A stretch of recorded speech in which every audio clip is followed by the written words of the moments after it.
Greetings and salutations to everyone tuned in to the latest installment of our free agent profiler interview, including free agents all across the globe. Today, we are pleased to welcome the 6'7" forward, originally out of Illinois, but more recently played his professional career in Argentina. On behalf of InternationalBall.TV, I am your host, Alvin Delvey, and I'm honored to present to you DeAnte Barnes. Welcome.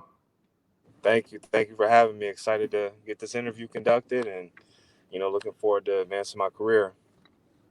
Exactly. And for time's sake, I'll briefly gloss over your basketball career, starting from Belvedere High School in Illinois, where you made a large impact in the history books. DeAnte, in your senior year, you were named the All-State Honorable Mention while being named to North Illinois Conference teams both junior and senior year. You also led your team to their first regional championship in 26 years. Briefly explain to me how having that level of success to finish your high school career shaped you as a player.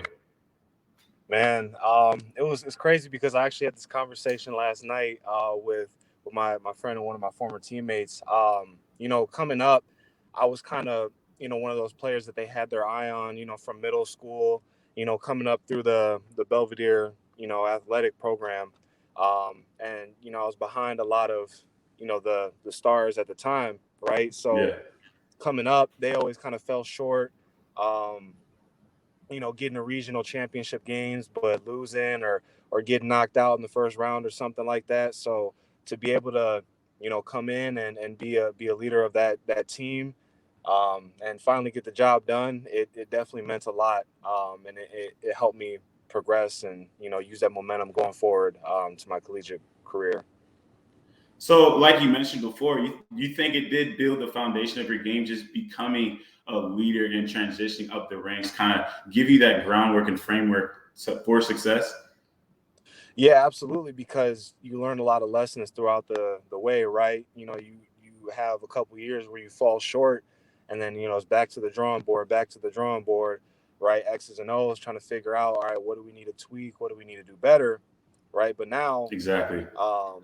I started my sophomore year on varsity and, losing a lot of guys to graduation. So now we have a whole new team, right? But I'm really the only guy left over. So, it's just kind of, just going with the flow and figuring things out on the fly. But, that's what being a leader, it's what you got to do, man.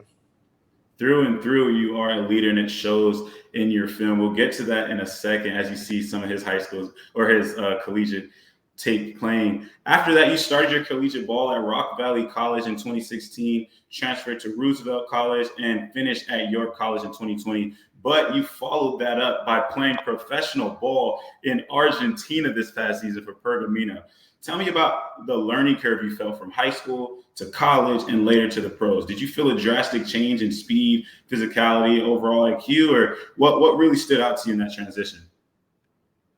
Honestly, everything. But I will say definitely the physicality, right? You get to college and college is more, just hitting the weights, just building your body, getting strong. And, I credit Rock Valley and that strength program. It really helped me, honestly, from a durability standpoint. I look at it from that perspective, because you can be as strong 100%. as you want, but, not all those weights apply all the time, right?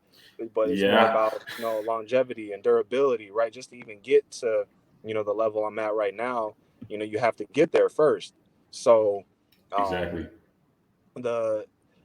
Honestly, it goes off the court, right? So it's your diet, it's just taking care of your body, your mentality. I feel like those are the biggest things that have gotten me to where I'm at, alongside obviously your skill set and just working on your game. And that's the perfect segue, because what were the nuances you took the most pride in? Obviously, the film study and the prep is what helps you get to the next level. But how do you plan on continuing and preparing yourself for the next jump you're about to take in your career? Because looking at your tape, you're slated for one. Honestly, efficiency, and that's the biggest thing, right? Is being able to, because I was saving my time in Pergamino. There's a lot of adapting that has to go on, right? On top of, having a whole language barrier. You have to be able to Yeah. adapt to different play styles. So being able to, which I feel like my game is well suited for, right, to be adaptable to just about any program and system. But it's just being able to find your spots, right, and find your niche within, a certain role, because that's what teams bring you in for. They bring you in for a certain job. You fill this role of the team, and how do I do it to the best of my ability and efficiently? So Exactly. Well thought out, well put. Your highlights prove that you are a playmaker on both ends of the courts and when it matters the most. So, do you hang your hat on the offensive side of the ball or do you hang it on the defense? Because we know you can play both. I've seen you clamp guys defensively, get blocks. I've seen you average seven, not average, but you've gotten 17 rebounds in a game before. That's all defense. But then at the same time, on the offensive end, we're looking right now. You put it on the ground, you can dribble, you can shoot on 3 levels. You're aggressive. Your mindset is aggressive. So where do you hang your hat on, offense or defense? Uh, I would say defense, because that's what really got me onto the court. Starting all the way back in high school, right? Like I said, I wasn't the top of the pecking order, necessarily coming up. So to earn my keep, I had to play defense. I had to be, annoying. I had to be that pest. I had to get steals, rebounds, do all the little, dirty work. And then just over time, adding different elements to my game. Then it started to become, okay, now I need to be more refined offensively. And even for my senior year, I had to play point guard. So, you add different elements, and you're like, okay, well, now let me try to be the best two-way player I can be, because I don't know. I guess I've always had in my mind that I want to keep taking it to the next level, and what's going to be needed of me to get to that next level. So, um, so yeah. And that's a great answer because realistically, to get on the court, you got to show heart, and then from there, you clean it up. And this next one's a layered question because looking at your highlights, we see your game transition dramatically. Obviously, from when you first started hooping, like you mentioned, it was more of a defensive mindset. But when you started to refine your game, you're in the gym, you're putting those hours in, your confidence naturally rises, and that allows you to attack more. Walk me through your approach to cleaning up your game and getting to that aggressive style of ball, and what was your initial focus? Well, my initial focus coming up, because I was a pretty skinny guy, so definitely putting some weight on. Um, Yeah. but man, my approach was just locking in, really, like, doing little things. Being from the Midwest, it's cold, honestly, all year pretty much. So getting in the Yeah. garage, jump rope, like little stuff like that. Jump roping and um, ball handling outside, even if it's for like 5 minutes, right? Just fine tuning a lot of things, and staying sharp, and studying film and watching basketball thoroughly, not just as a entertainment source, watching it as a you know being a pro before I was actually a pro. That kind of deal.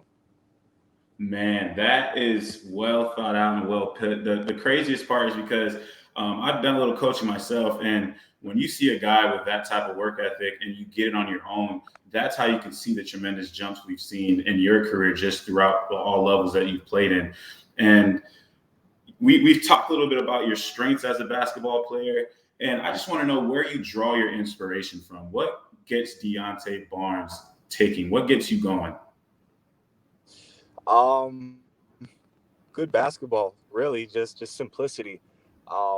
Watching teams like, so for instance, this year, and last, the teams like the Bucks, the Suns, the Warriors, as of late, it's just seeing good basketball, and seeing.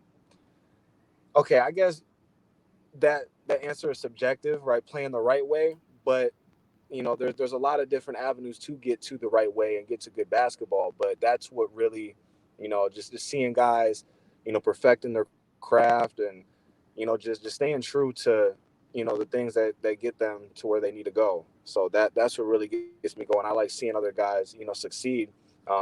Never envious. I look at guys' success, and it motivates me more than it's like, man, I need to get on his level. I need to adopt his certain mindsets. How is he approaching this? So I'm studying people. It's a psychology thing as well.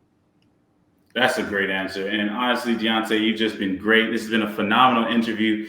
We are out of time. However, for any free agents interested in getting an interview with me, go to internationalball.tv to book. I look forward to working with you all.